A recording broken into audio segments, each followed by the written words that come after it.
football coach charged with a stunning crime. Good evening. I'm Heather Catallo in for Carolyn Clifford. And I'm Dave Llewellyn. He's out of a job tonight, but with serious drug convictions on his rap sheet.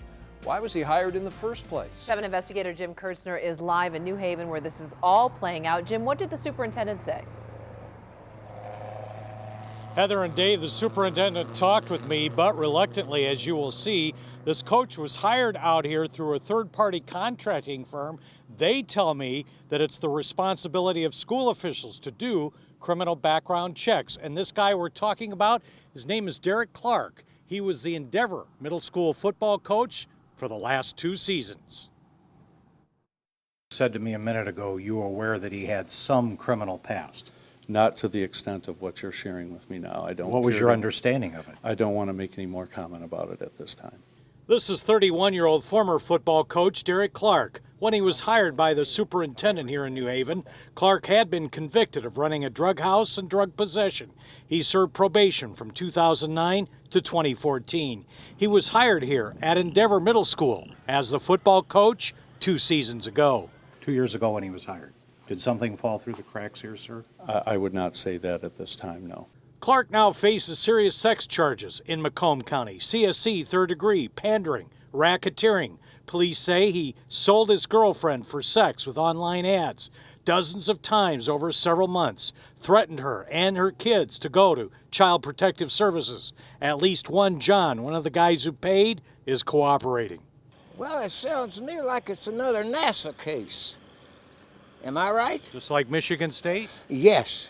Clark was hired through a contract company based in Grand Rapids. The president gave us a statement. EduStaff is legally unable to procure criminal history on our employment candidates.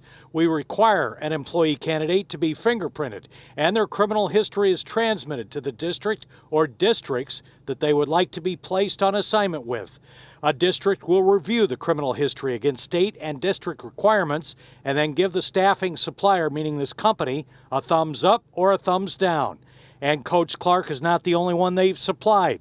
EduStaff supplies various employee groups for New Haven and several other school districts in Macomb County. As a parent, I would want to know exactly who's teaching or coaching my children. That's terrible. A convicted drug dealer with your kids. They're not going here next year, so. Would you have hired him 2 years ago, knowing what you know now? I don't want to make a comment on that. Now, the sex case against Clark is already in court with testimony. That continues next month. Clark remains locked up in the Macomb County Jail. Dave, Heather? Tough spot for the superintendent, to be sure, Jim. All right, we've seen cases similar to this with charges of kidnapping and human trafficking. Why not this case? I asked that, and police sources tell me that this has been undercharged, and I looked it up. Racketeering, the most serious charge so far, is 20 years.